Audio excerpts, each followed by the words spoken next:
tudo bem com vocês? Espero que sim, que estejam bem. E desejo que vocês continuem me amando depois da pregação. Bom? Em nome de Jesus. Ajuda, Bom? O amor, né? O amor, diz que o amor tudo suporta. É a Bíblia que diz, sou eu. Não. Eu queria dizer algo aqui realmente muito sério.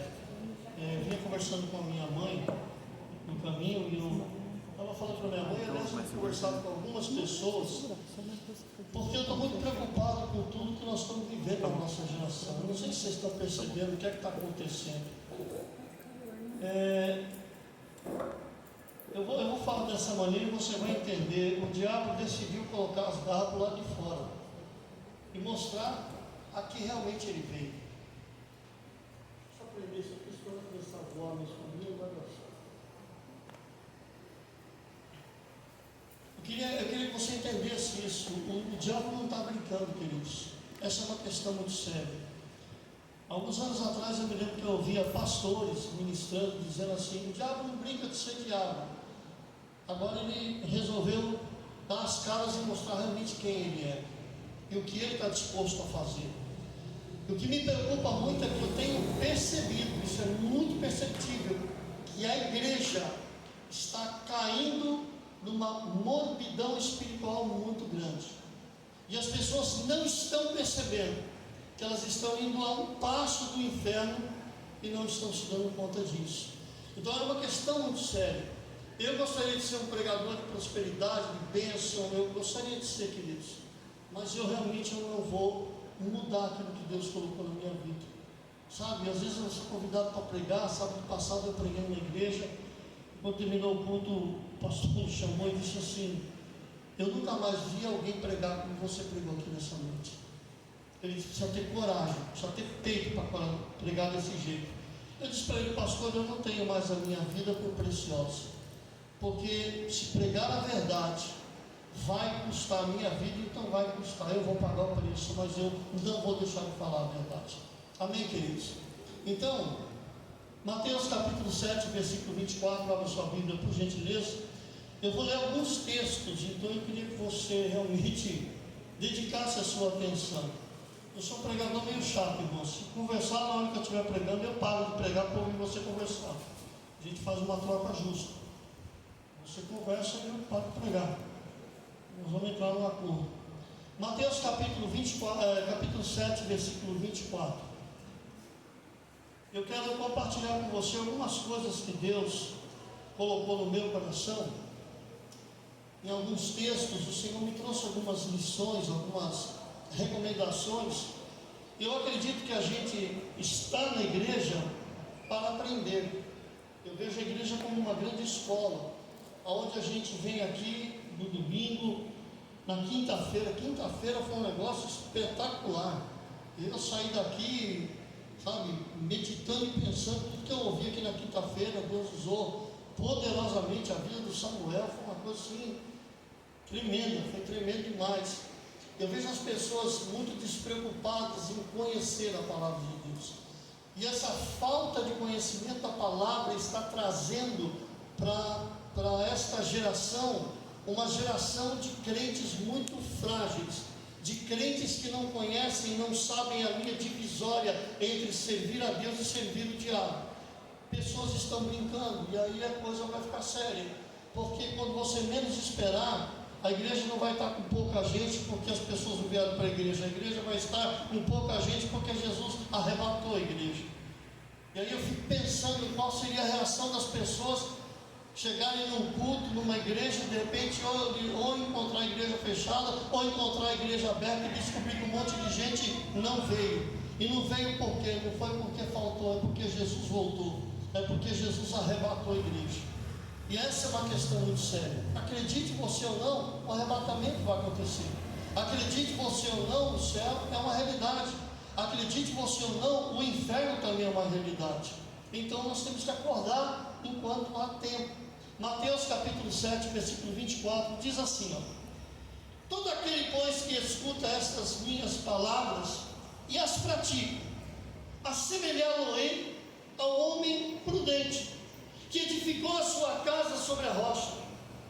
desceu a chuva, correram rios e assopraram ventos e combateram aquela casa, e ela não caiu, porque estava edificada sobre a rocha. E aquele que ouve as minhas palavras e as não cumpre, compará-lo-ei ao homem insensato que edificou a sua casa sobre a areia. Eu quero começar por aqui. Sabe, queridos, eu tenho visto, mesmo no meio cristão, pessoas que frequentam a igreja, que carregam a Bíblia, que cantam os louvores, pessoas que estão envolvidas com o reino de Deus, com a palavra de Deus, mas que vira e mexe, vem um vento, vem uma água forte e consegue derrubar a sua casa. E os projetos caem por terra, e as pessoas desmoronam. Começam muito bem, no meio do caminho abandonam. Pessoas estão abandonando seu chamado, abandonando seus compromissos com Deus, colocando as coisas de Deus em segundo, terceiro, quarto e às vezes até em último plano. Mas sabe, queridos, olha só que interessante. Deus falou comigo sobre esse texto. Eu vou ler para você o que Deus falou comigo, porque tudo que eu anotei aqui, eu anotei porque o Espírito Santo foi falando comigo. Eu quero que você preste atenção nisso, eu quero que você saia daqui hoje e quando você colocar a cabeça no travesseiro para dormir, sabe qual é o meu desejo? Que você perca o sono e passe a noite pensando se realmente a sua vida está enquadrada dentro da palavra, se você está realmente caminhando na direção do céu, ou se você é um sério candidato ou candidata ao lago de fogo e enxofre, a fazer companhia para Satanás e seus anjos, porque é isso que a Bíblia diz, que o inferno foi preparado para Satanás e seus anjos, não foi preparado para você. Olha para quem está do teu lado e diga: o inferno não foi preparado para você. Não tenha medo de falar isso não. O inferno não foi preparado para você, não foi, irmão. Deus não preparou o inferno para você. Obrigada, Jesus. Mas infelizmente tem pessoas que estão decididas a entrar lá, a fazer parte disso. Não é um projeto de Deus, mas as pessoas, por sua livre e espontânea vontade, estão caminhando em direção ao inferno. E aí, quando eu li esse texto sobre essa questão de edificar a casa sobre a rocha, e aí está falando da palavra, o Senhor me deu essa frase aqui, ó: a prática da palavra gera construções fortes, a não prática da palavra gera construções fracas. Se existem áreas da nossa vida desmoronando, faltou a prática da palavra, que é o material forte. Olha o que o Espírito Santo falou comigo. Queridos, há pessoas que estão na igreja, que dizimam, que congregam, que cantam, que pregam, que servem a Deus, mas que tem áreas da vida que estão desmoronando. E se há áreas da sua vida que estão desmoronando, está na hora de fazer uma reavaliação. Se está desmoronando, é porque está faltando o quê? A prática da palavra. Porque a Bíblia está dizendo, Jesus declarou isso: aquele que ouve a palavra e não pratica, é como aquele que edificou a casa sobre areia. Então tem alguma coisa errada, irmão, se as coisas estão escapando pelos vãos dos dedos. O erro não está no diabo, não é. O diabo, ele é um aproveitador, ele aproveita as ocasiões e as oportunidades que ele tem. Você acha que o ladrão vai chegar na sua casa e vai bater na porta, Samir? Aí o Samir, Débora, batendo na porta, aí toca a campainha. Aí o Samir fala: Débora, agora é certo, tem que tocar a campainha. Aí você acha que você vai abrir a porta e o ladrão: tudo bem, como é que é o nome do senhor? Seu Samir, olha, eu vim aqui fazer uma visita para o senhor, eu sou ladrão, o senhor é um assalto, o senhor agora vai ser roubado. Você acha que é assim que vai acontecer? Sai fora. Não é dessa forma, queridos. O que o ladrão faz? Ele vai entrar de surpresa, num momento que não tem ninguém, ele vai, o ladrão tem um detalhe, ele vai avaliar o seu dia a dia, ele vai analisar a sua vida. Irmãos, eu comecei a guardar os carros da garagem. O meu carro é um Ford Ka, 99, é velhinho, mas ele me conduz para todo quanto é lugar. Mas eu comecei a prestar atenção que tem uma casa na rua que eu moro, que começou a encher de drogado, de traficante. Os traficantes, alguns eu conheço, eu comecei a prestar atenção. Eu comecei a notar que a gente deixava os carros na rua, porque dá muito trabalho. Põe na garagem, de manhã tira da garagem, 2 carros, e deixar na rua. Mas eu comecei a perceber que os caras começaram a ficar 3, 4, 5 sentados na calçada avaliando. Misericórdia. Eu comecei a perceber. Quando foi uns dias atrás, tentaram roubar o carro de um cidadão lá na rua que eu moro. Eu falei para minha esposa: minha filha, eu vou ficar cansado, mas eu vou pôr esse carro para dentro todo dia. E todo dia eu levanto sempre para tirar os 2 carros para a rua. Mas eu não largo mais o carro à noite lá na rua. Por quê?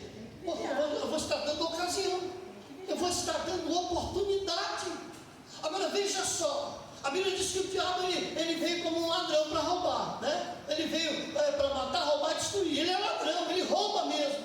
Agora entenda isso: o diabo é oportunista. Ele não vai simplesmente entrando e metendo o pé na sua vida, não. Ele vai aproveitando as oportunidades que você dá para ele.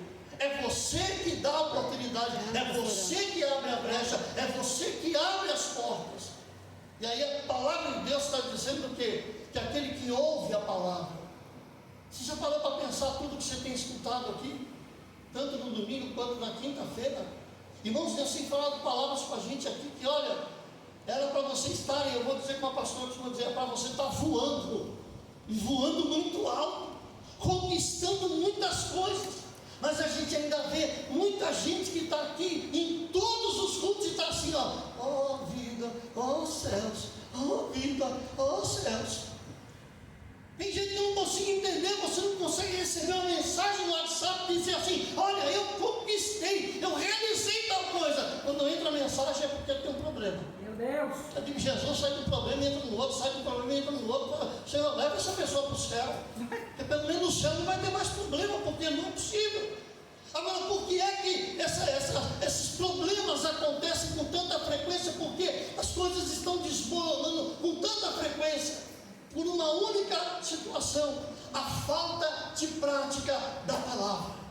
Praticar, e queridos, praticar a palavra não é só confessar a palavra, é praticar, é andar de forma íntegra, é ter o caráter de Deus, é andar como Jesus andou. Você precisa ser a imagem exata de Cristo na face da terra. Quem olha para você tem que ver Jesus. Quem ouve você falar tem que ouvir Jesus falando. Quem vê você tomar atitudes tem que ver você com as atitudes que Jesus tomaria. Aleluia. Por isso que tem pesado muito para mim essa questão: no meu lugar, o que é que Jesus faria? Eu tenho pensado sobre isso, no meu casamento, na minha vida, no meu relacionamento com meus filhos. Ontem eu tive uma situação com a minha filha caçula, e se fosse em outras ocasiões, irmão, o negócio tinha esquentado. Como diz no popular, a batata dela tinha assado. Mas eu fui para o meu quarto. Eu fiz algo que nunca fiz isso com outros filhos, mas com ela eu fiz. Eu dobrei o joelho no meu quarto ontem e eu disse: Deus, o Senhor sabe que se eu sair desse quarto e for lá, eu vou resolver do meu jeito. Mas eu entrego ela nas tuas mãos. É o Senhor que vai tratar com ela. E aí eu citei a palavra: Deus, porque a tua palavra diz: honra teu pai e tua mãe, para que se prolonguem os seus dias sobre a terra.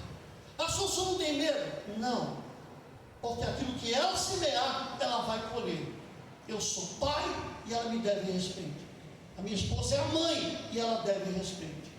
Então, sabe, queridos, eu não tenho medo, não tem problema nenhum com isso, porque a prática da palavra precisa existir. É muito bonito cantar com o microfone na mão, mas e as atitudes fora do culto? E as atitudes fora de uma igreja? Então começa aqui. Deus está falando conosco. A prática da palavra. Se você for um praticante da palavra, olha o que vai acontecer: a sua construção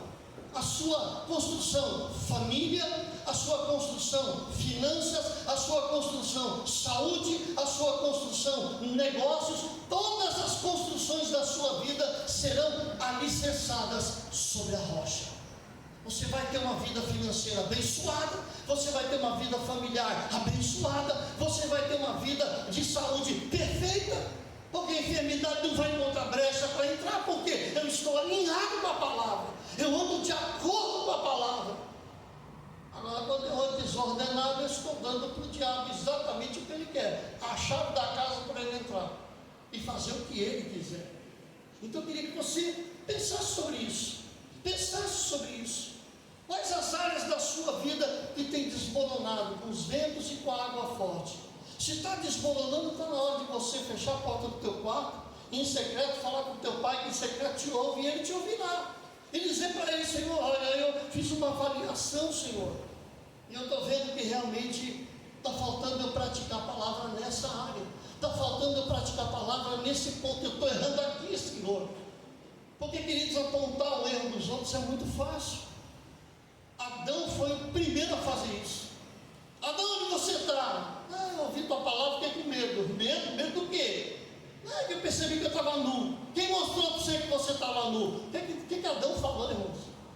A serpente falou com a Eva, foi isso que ele falou? Ele já jogou a acusação logo em Deus. A mulher que tu me deste. Em outras palavras, Adão estava dizendo assim: a culpa é sua, quem mandou você me dar essa mulher? Você me deu ela, o problema que ela me arrumou. Ele estava culpando Deus diretamente. E nós não podemos fazer isso, queridos. Nós temos que assumir a nossa própria culpa, reconhecer os nossos erros e reavaliar: Senhor, aonde eu preciso mudar? Qual é a linguagem que eu preciso mudar? Qual é a postura que eu preciso mudar? Eu quero ir num outro texto com você. Isaías capítulo 59. Isaías 59. Aleluia. Glória a Deus. Isaías 59. Eu acho interessante porque Deus é um bom Pai, queridos. Deus é um Deus maravilhoso. Deus não tem problema nenhum em resolver os nossos problemas. Deus não tem problema nenhum em nos curar. Cura está disponível.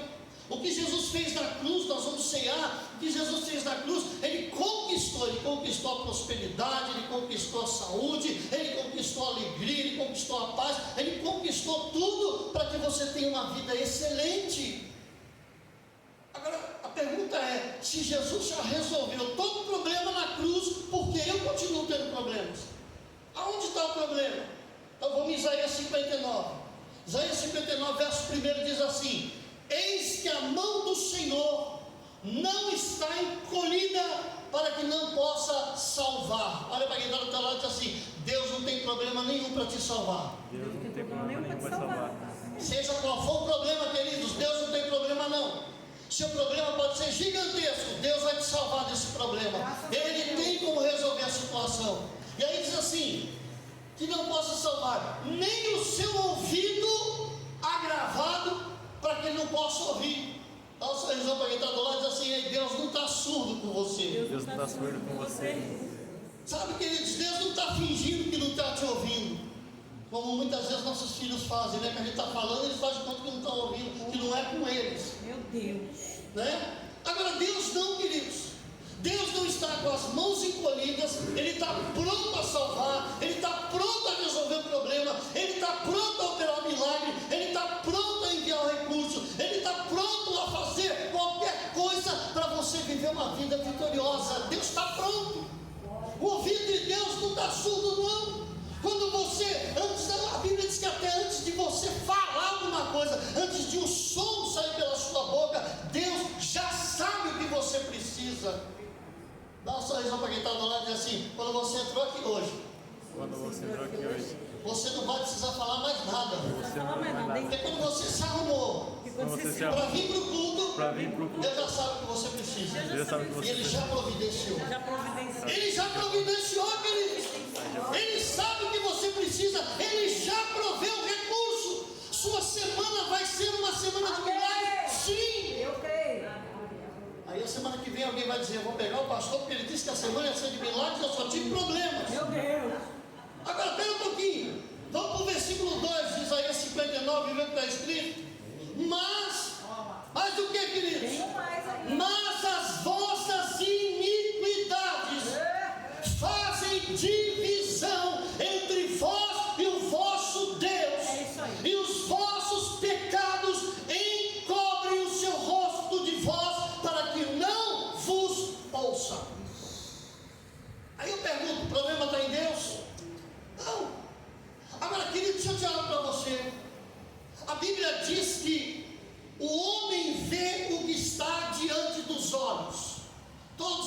para mim são bonitos e maravilhosos.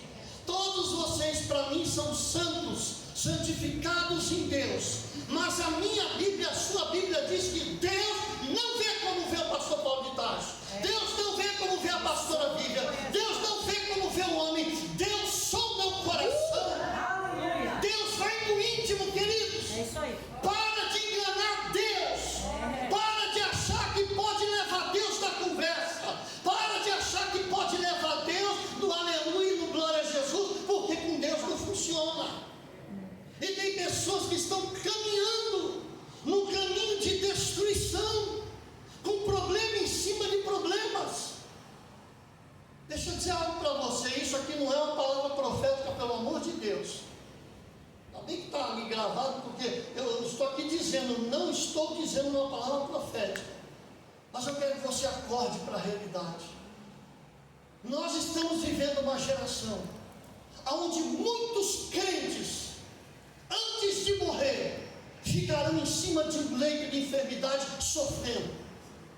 Ah, pastor, isso não é palavra de maldição? Não, queridos, porque a Bíblia diz que aquilo que o homem semear, isso ele colherá. Isso é triste, queridos. Isso é muito triste, porque as pessoas não estão acordando. Irmãos, eu não tenho baço, eu tirei o baço, o filtro do fígado. Sabe quantos anos eu tinha quando eu tirei o baço? 10 anos de idade. 10 anos, irmãos. Aí eu completo 15 anos de idade, 15 anos, e decido me tornar um alcoólatra. Aí eu bebo dos 15 até os 22, 7 anos de alcoolismo. De repente tenho um encontro com Jesus, porque Ele foi ao meu encontro. Não fui eu que encontrei com Ele, porque eu nem queria. Ele foi me buscar lá no lamaçal do pecado, do mundo, no fundo do poço, no alcoolismo e nas drogas, numa vida desgraçada. Aí Ele me resgata, me traz de volta. Nesse período afastado de Jesus, eu tive tuberculose em 85, no pulmão esquerdo. Fui para a igreja, pedi a misericórdia de Deus. Jesus me curou, eu não tomei remédio não, Ele me curou de tuberculose.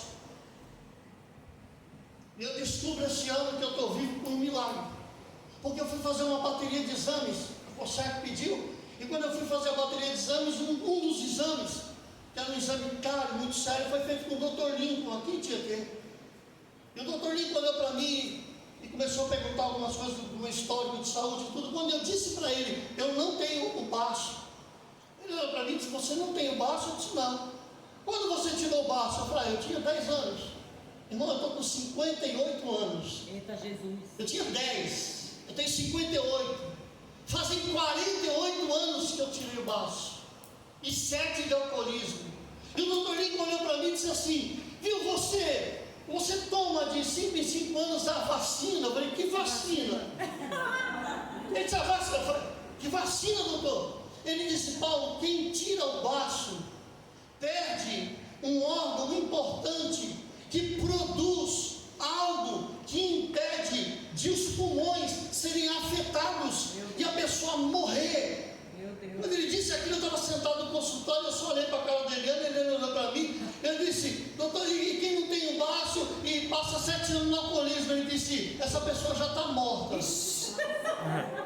Ali eu entendi que Deus fez um milagre, irmãos, porque eu nunca tomei uma vacina para substituir aquele produto que o baço produz. Meu Deus. Eu bebi durante 7 anos e Deus não deixou ter cirrose, ter nada. Ele me guardou. Deus não mudou. Ele continua sendo um Deus de milagres. E Ele quer que você entenda isso. Você está vivo, você está viva, porque você é um milagre de Deus. Aleluia. Você é um milagre de Deus. Não brinca com isso não. Você é um milagre de Deus. É isso aí. Não brinca com isso, meu irmão, pelo amor de Deus.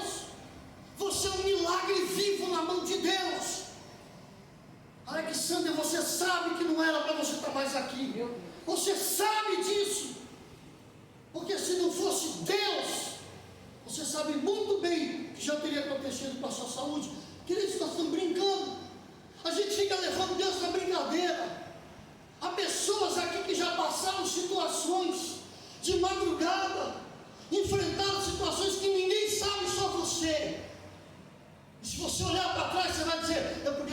morrido naquela noite, eu poderia ter morrido aquele dia, e você não dá valor para isso, e você não valoriza isso, e você não entende que Deus tem lhe dado vida e vida em abundância, mas a sua vida é para glorificar a Ele. Amém. Aleluia. Então a mão do Senhor não está encolhida, os ouvidos dele não estão surdos, não. Eu vou tentar pregar tudo.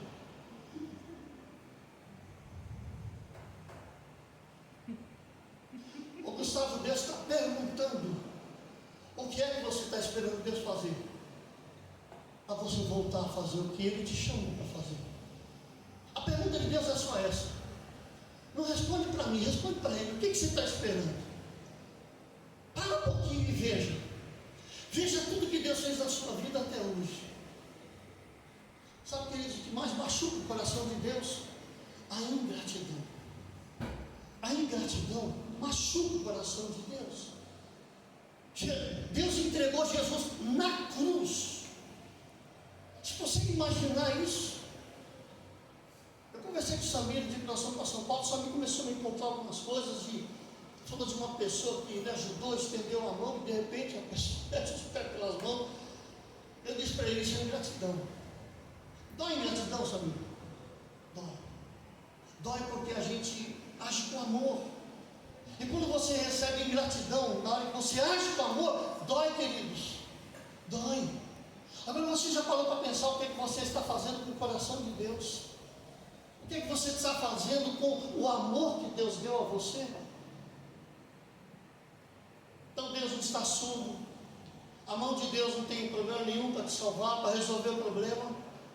Mas são as iniquidades, são os pecados que causam separação entre o homem e Deus.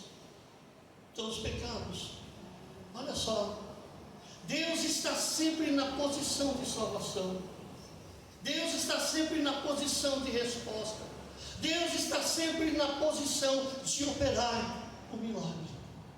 Deus não sai da posição dele, queridos, não sai. Deus nunca saiu da posição dele. Ele está pronto para te socorrer. Ele está pronto para te curar. Se essa semana você receber um diagnóstico médico, pode pegar o telefone e dizer: pastor, ora por mim, porque eu sei que Deus, Ele pode te curar. Ele pode operar um milagre.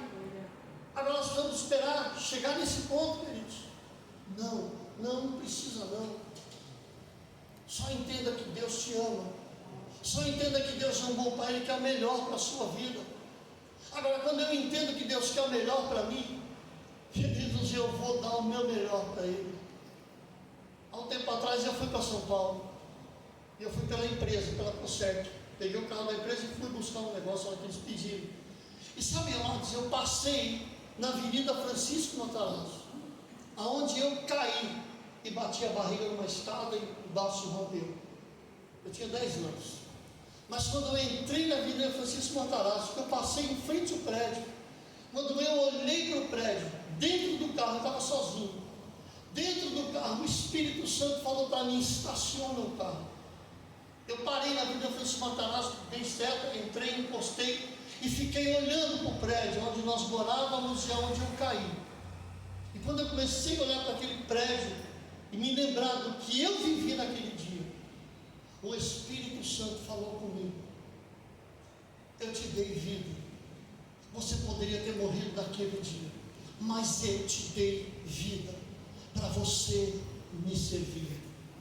Eu fiquei quase 15 minutos dentro do carro chorando, irmãos. Chorando, porque Deus me fez entender. Sabe, Deus quer que você entenda. Ele não é um Deus mau, Ele não é um carrasco. Agora entenda, você tem um inimigo chamado Satanás que te odeia, que odeia o que você faz na obra de Deus. E se ele puder encher a tua agenda para você não ter tempo nenhum para Deus, ele vai fazer. Sabe por que ele vai fazer? Porque ele quer que você fique empolgado. Tão empolgado a ponto de como uma pessoa que está na praia e começa a se alegrar tanto no mar que não percebe a distância entre o mar e a areia. E quando percebe, está tão longe que o afogamento é iminente. É isso que o diabo faz, queridos.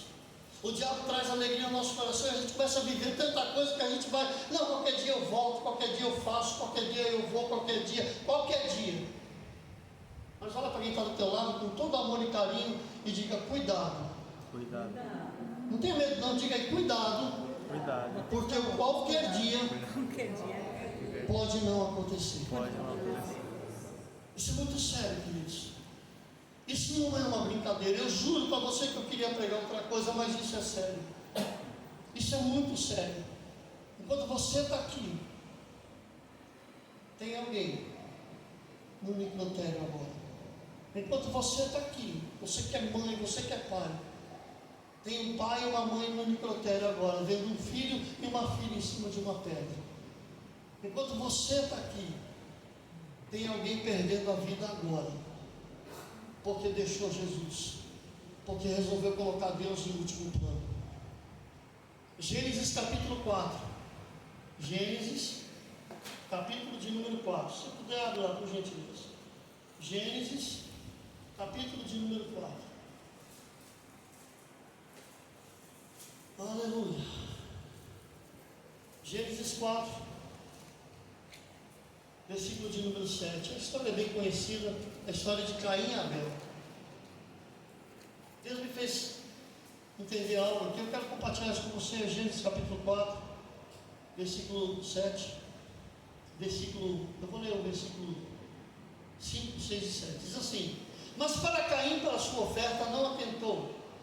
Irou-se fortemente Caim, descaiu-lhe o semblante, e o Senhor disse a Caim: por que te iraste? E por que você está com o semblante descaído? Se você fizer o bem, não haverá aceitação para ti, e se não fizeres o bem, o pecado jaz à porta, e para ti será o seu desejo, e sobre ele dominarás. Deus chama Caim antes de ele matar o irmão, e Deus alerta Caim e diz: ei Caim, não é para você ficar desse jeito, o pecado está batendo na porta. Olha para quem está do teu lado, dê um sorriso e diga: o pecado. Não ouvi, fala aí, para quem está do lado, fala: o pecado, quando ele chega na sua porta, ele não derruba a porta, ele não entra direto, o pecado bate na porta, o pecado bate na porta. Entenda isso, irmão, o pecado bate a porta. Deus chamou Caim e disse: Caim, se você fizer o que é certo, Caim, vai estar tudo bem com você, porque o pecado está batendo na sua porta. O pecado está batendo na porta. E a única coisa que Deus disse para Caim é: acorda, meu filho. Se você fizer o correto, você não vai ter problema nenhum. Agora a pergunta é, queridos, Caim deu ouvidos no alerta de Deus? Sim ou não, irmãos? Claro que não. Porque o que Caim faz? Ouve Deus falar, sai da presença de Deus, chama o irmão para ir para o campo. Vamos lá, irmão. O irmão amorosamente vai. E lá no campo, o que é que ele faz? Ele simplesmente faz o que, queridos? Mata o irmão. E mata por quê? Porque não quis dar ouvidos para Deus. Comete um homicídio. Olha o que Deus falou comigo.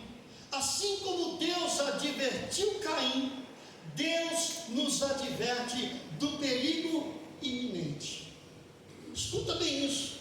Assim como Deus advertiu Caim, avisando ele que o pecado estava na porta batendo, Deus tem nos avisado, Deus tem nos alertado, Deus tem nos instruído que o pecado está na porta.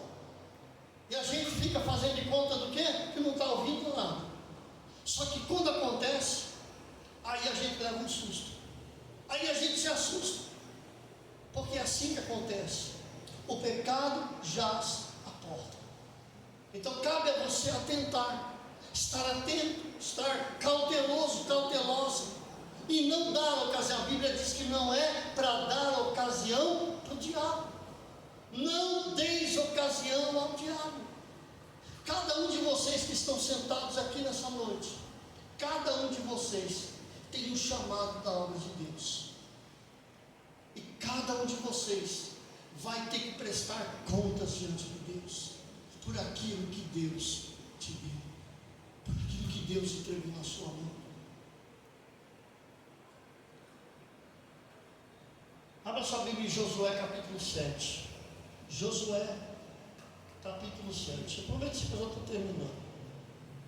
Josué capítulo 7. Como diz o Samuel, deixa eu sintonizar você com o acontecimento.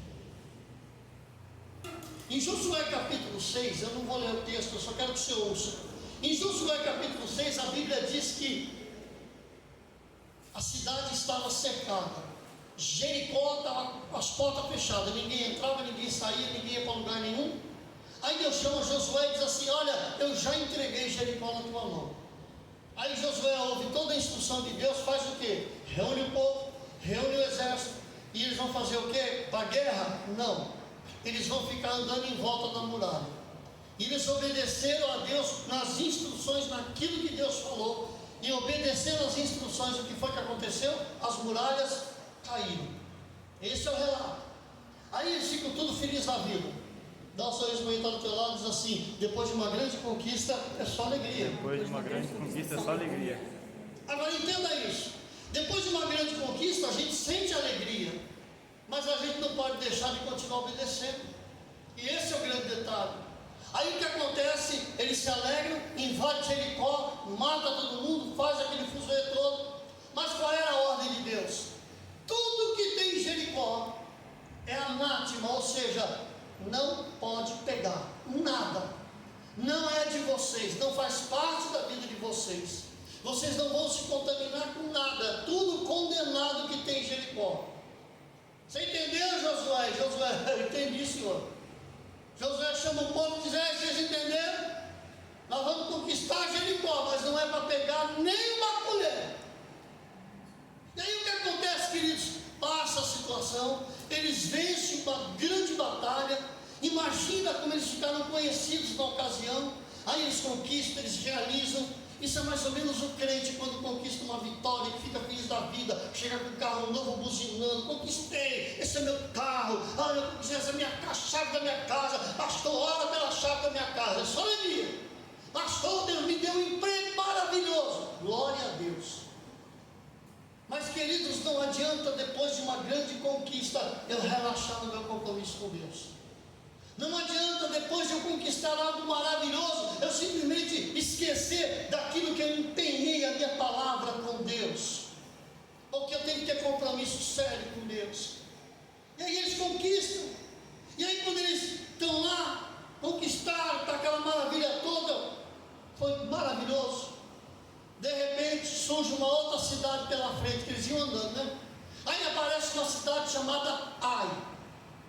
Só o nome da cidade já dá para imaginar, né? Olha o nome da cidade, irmão. E tem gente que está servindo a Deus e está vindo e nessa encontra com Ai, e vai encontrando Ai pelo caminho. Agora entenda isso: Josué, quando encontra Ai, chama alguns espias e diz: faz o seguinte, vão até lá, dá uma espiada na cidade, dá uma pesquisada de cima da montanha. Vocês são os experts da situação, vão lá dar uma avaliada e depois traz o relatório. Sabe qual é o relatório que eles trazem, queridos? Deus, se Jericó foi Jericó, foi assim, ó, estava no papo. Ai, deixa o povo descansar. Olha o que diz o capítulo 7 de Josué. Misericórdia. Isso aqui eu achei tremendo, isso aqui. Capítulo 7, verso 3, diz assim, ó: e voltaram a Josué, os espias, e disseram-lhe: não suba todo o povo, subam alguns 2.000 ou 3.000 homens a ferir a Ai. Não deixe todo mundo cansado ali, a todo o povo, porque poucos são os inimigos. Você entende isso? Eles olharam e eles disseram: os inimigos são muito poucos, isso aí vai ser fácil. Se eu venci na primeira, eu vou vencer agora. Dá um sorriso para quem está do teu lado e diga assim: cuidado. Cuidado. Porque depois de uma grande vitória, se você relaxar, você pode ter problema com um inimigo menor. Mas de repente, se você relaxar na oração, no compromisso, na leitura da palavra, no se alimentar da palavra, se você der vou dar uma relaxada, agora eu vou dar uma respirada. É nessa respirada que o diabo diz: agora eu te pego. É Bíblia, não sou eu que estou dizendo, é Bíblia, irmãos. A Bíblia diz que o diabo, o vosso adversário, ele anda ao derredor, bramando como um leão, buscando a quem possa tragar. Agora, quem é que ele vai tragar? São os desapercebidos. São aqueles que acham que porque conquistaram uma vitória, receberam alguma coisa de Deus, opa, agora eu estou com a faca e o queijo na mão, eu sou o cara, eu sou a mulher, agora comigo ninguém pode, nem o diabo. Mas de repente se dá mal. E aí o que acontece? Eles vão para a área. E eles chegam lá com a recomendação que receberam. Josué ouviu e falou: tudo bem, então vou fazer o seguinte: 2 mil, 3 mil, vou mandar 3, para garantir. 3 mil homens, guerreiros, não era qualquer um não era faxineiro, eletricista, mecânico, não, irmão. Era 3 mil guerreiros, pessoas que sabiam manejar a espada. E 3 mil homens vão em direção à área. E olha o que acontece. Assim subiram, versículo 4, lá do povo alguns 3 mil, os quais fugiram diante dos homens de Ai. E os homens de Ai feriram deles mais ou menos uns 36, e seguiram-nos até a porta de Sebarim, e feriram-nos na descida, e o coração do povo se derreteu como água. Eles começaram a chorar de desespero, porque eles tinham acabado de vir de uma conquista extraordinária. Como é que alguém, depois que vê as muralhas de Jericó cair, num ato sobrenatural de Deus, vai para uma conquista muito menor, muito mais simples, mas quando chega lá dá tudo errado, dá tudo ruim. Simplesmente porque, queridos, deu tudo errado, porque algo havia acontecido. E aí a Bíblia relata, queridos, eu não vou ler, mas eu quero que você ouça apenas. A Bíblia diz que Josué, quando ele vê o relato, diz: olha, alguns morreram, ficaram por lá mesmo, não teve nem como trazer os corpos. Nós chegamos aqui todos esbaforidos, porque os inimigos vieram até a entrada da porta. Se a gente não entra correndo, a gente morreu também. Josué fica tão desesperado, que a Bíblia diz que Josué, ele se coloca de joelhos, e ele coloca a cabeça entre os joelhos. Ele fica naquela posição de conchinha, de feto. Ele se ajoelha no chão em desespero. E Josué diz para Deus: Senhor, o que é feito do teu nome, quando os nossos inimigos souberem que nós passamos essa vergonha? O que vai ser do teu nome, Senhor? E agora o que eu vou dizer? Senhor, aonde, o que está acontecendo?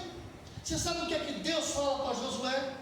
Deus chama Josué e diz para ele: Josué, por que é que você está prostrado? Levanta, fica de pé. Josué se coloca de pé. Deus olha para Josué e diz para ele: há pecado no meio do povo. Por isso que eles estão passando por isso, porque o pecado entrou, porque o pecado aconteceu. E a história, que se você puder ler, leia na sua casa, pelo amor de Deus. Mas sabe qual é o resultado disso? Josué recebe a instrução de Deus. E eu parei para meditar sobre isso, queridos, porque a instrução que ele recebe é: você vai reunir o povo e vai dizer: vocês vão se santificar, e amanhã, em tal horário, todos vocês vão fazer uma fila. Eu vou estar dentro da tenda e vocês vão passar por dentro da tenda para dar glória a Deus. E Deus falou: eu vou mostrar para você o que está acontecendo. Só que quando chega Acã, quando Acã chega lá, irmão, o que acontece? Quando Acã entra, o glória a Deus não sai. Porque não tem como, irmãos. Há uma diferença entre alguém cheio do Espírito Santo e alguém cheio de técnica. Há uma diferença entre alguém que canta na unção do Espírito e canta por cantar.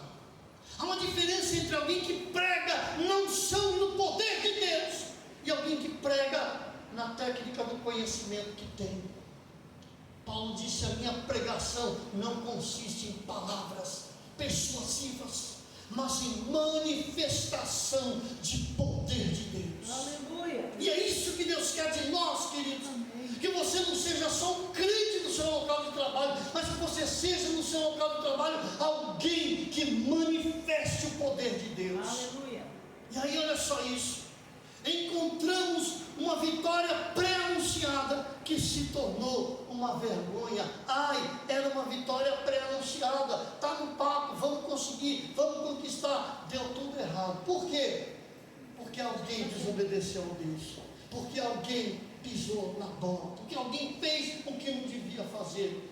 Deixa eu trazer isso para algo que o Senhor falou comigo. Queridos, quando você comete um pecado, você coloca em risco a sua família, você coloca em risco a sua vida financeira, a sua saúde, você coloca áreas da sua vida em risco. Lembra da palavra: aquele que ouve a palavra e não pratica é igual um homem que construiu a casa sobre a areia. Começa a desmoronar tudo, meu irmão. Começa a desmoronar tudo, meu irmão. Então está na hora de ser abençoado pela prática da palavra. Amém. Não é pela confissão, é pela prática. Amém. Pela prática, pela prática. Não é só confessar, precisa praticar. Amém. Eu ouço, eu confesso e eu pratico. É isso aí. Não adianta só eu ouvir, confessar e achar que é varinha de condão que não resolve. Eu preciso ser praticante da palavra. Aleluia. Mateus capítulo 4, verso 12. Eu já estou encerrando. Falta só mais 2 versículos. Mateus 12. Não é rápido de mim, não. Vou pregar só daqui uns 3 meses de novo. Tranquilo. Mateus capítulo 4, verso 12. Você achou? Aleluia. Olha só o que a Bíblia diz. Jesus, porém, ouvindo que João estava preso, Jesus volta para Galiléia. Deixando Nazaré, ele foi habitar em Cafarnaum, a cidade marítima, nos confins de Zebulon e Naftali, para que se cumprisse o que foi dito pelo profeta Isaías, que diz: a terra de Zebulon e a terra de Naftali, junto ao caminho do mar, além do Jordão, a Galiléia das nações, o povo que estava sentado em trevas viu uma grande luz, e aos que estavam assentados na região de sombra da morte, a luz raiou. E aí o versículo 17 foi o versículo que saltou no meu coração, porque olha o que diz o verso 17: desde então Jesus começou a pregar e a dizer: arrependei-vos, porque é chegado o reino dos céus. Deixa eu dizer para você que o Espírito Santo falou comigo, e eu até anotei aqui: a base para uma nova vida em Cristo é o arrependimento. A base para viver uma nova vida em Cristo é arrependimento. Agora entenda: arrependimento é uma coisa, remorso é outra. Porque tem gente na igreja que tem remorso. Eu me arrependi, pastor. Não se arrependeu. Porque se tivesse se arrependido, não voltaria na prática do mesmo pecado. Se houvesse de fato arrependimento, haveria mudança, haveria transformação, haveria novo nascimento. Tem gente que se batizou nas águas, tem gente que tomou banho numa piscina, tem gente que tomou banho no rio, e tem gente que na verdade foi se batizar, não se batizou, tomou banho, porque entrou, saiu e continua vivendo do mesmo jeito que vivia antes. Está até afogado dentro da piscina, pelo menos ir para o céu. Aquele momento glorioso, né? O rapaz chegou no céu e hoje perguntou: como é que você morreu? Eu disse: não sei. Mas você não lembra de nada? Eu lembro. Eu te batizo em nome do Pai. Não é nada, só isso. Estou brincando com vocês, mas sabe, queridos, Deus não quer que você tenha apenas experiências com a religião. Amém. Deus quer que você tenha uma experiência real com Deus. Uma experiência real e verdadeira com Deus. Olha só o que o Senhor falou comigo. Eu anotei aqui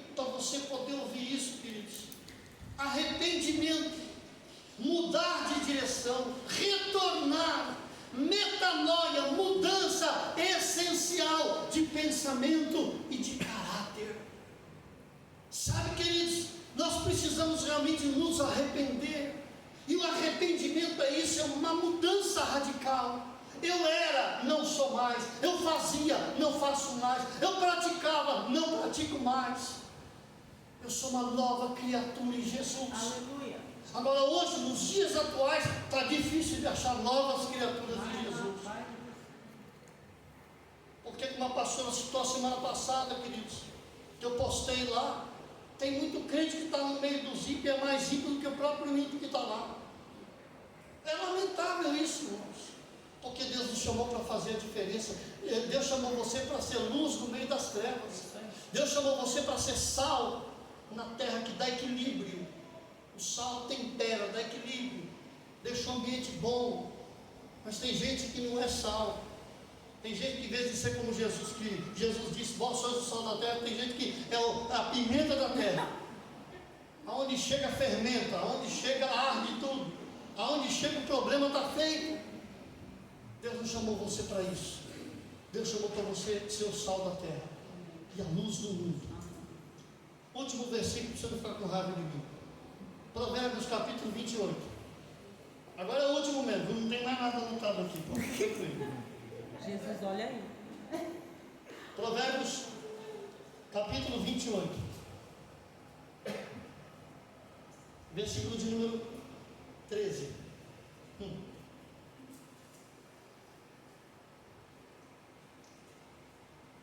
Agora é o bloco final.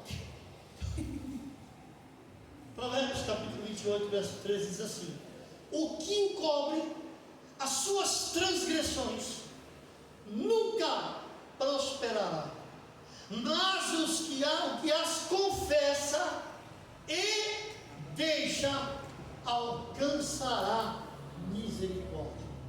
Agora tem gente que gosta só de uma parte do versículo, né? Estava me lembrando hoje dessa frase, né?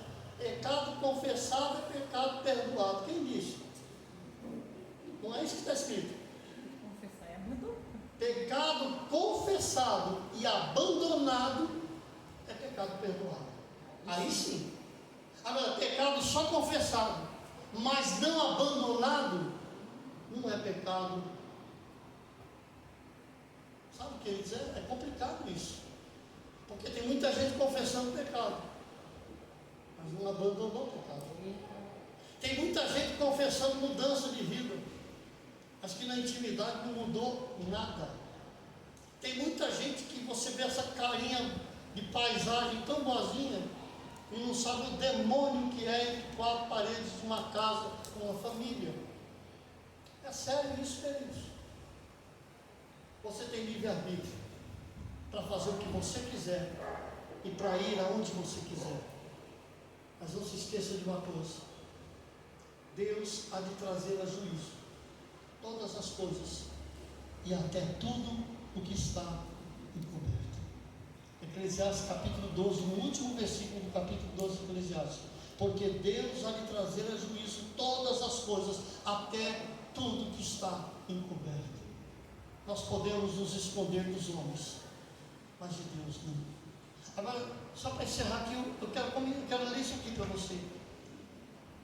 A confissão é muito séria, e o abandono também é muito sério. Confessar o pecado e abandonar. Olha só, confessar a Deus com o coração realmente arrependido e abandonar de fato o pecado é uma necessidade para que eu viva uma vida próspera, para que eu viva uma vida de bênção. Agora eu fui buscar, achei tremendo isso aqui. Você sabe o que é prosperidade? Quando a gente pensa em prosperidade, o que você pensa? O que você pensa quando você ouve a palavra prosperidade? Você pensa no quê? Fala alguma coisa. O que você pensa quando você pensa em prosperidade? Prosperidade, todo tipo de provisão. E você pensa a mesma coisa? Prosperidade para você é todo tipo de provisão. Olha só o que eu encontrei. Prosperidade, presta bem atenção nisso. Prosperidade no hebraico significa o seguinte: ausência de necessidade, ter sucesso, ter bons resultados e abundância. No hebraico, agora presta atenção nisso. Prosperidade no grego, olha o que significa prosperidade no grego: um bom caminho, uma boa jornada. Quando eu li isso aqui, sabe o que é que eu me lembrei? Olha para quem está do outro lado e diga assim: você está na terra, Você está na terra, numa jornada, numa jornada. e você vai sair daqui Você vai sair daqui para a sua casa definitiva. para sua casa definitiva. Mas essa jornada Mas essa jornada precisa ser conduzida vai ser conduzida com o seu companheiro, com seu companheiro, seu melhor amigo, seu melhor amigo, o Espírito Santo que habita em você. Você está entendendo? Agora, querido, se eu abrigar o pecado dentro de mim, o Espírito Santo faz morada dentro de mim, querido. Você acha que o Espírito Santo vai dividir, hein? Ele vai fazer inclinato junto com o diabo, junto com o pecado? Não, irmãos. Por isso que a Bíblia dá uma recomendação: não entristeçais o Espírito Santo, com o qual estáis selados para o dia da redenção. Eu quero encerrar aqui. Não entristeça o Espírito Santo. É isso que a Bíblia diz. Não entristeçais o Espírito Santo. Quando você pensar em fazer algo que você sabe que vai desagradar a Deus, lembre-se que o Espírito Santo que habita em você vai se entristecer. Não entristeça o Espírito Santo. Não entristeça o Espírito Santo. Tenha Ele como seu amigo. Tenha o Espírito Santo como seu melhor amigo. Você poderia curvar sua cabeça um pouquinho, por gentileza? Curva sua cabeça por um minuto e feche seus olhos. Em nome de Jesus. Eu só quero fazer uma oração. Que essa palavra não traga peso de sentença para a sua vida, mas que essa palavra traga para você um despertamento, um alerta de que está mais do que na hora de você reavaliar seus posicionamentos diante de Deus, seus posicionamentos diante do mundo, seus posicionamentos diante da sua família, porque isso pesa e você vai dar conta disso. Pai, em nome de Jesus, Pai, eu oro por cada vida aqui nesta noite. Senhor, essa palavra que o Senhor colocou no meu coração e que eu não poderia ter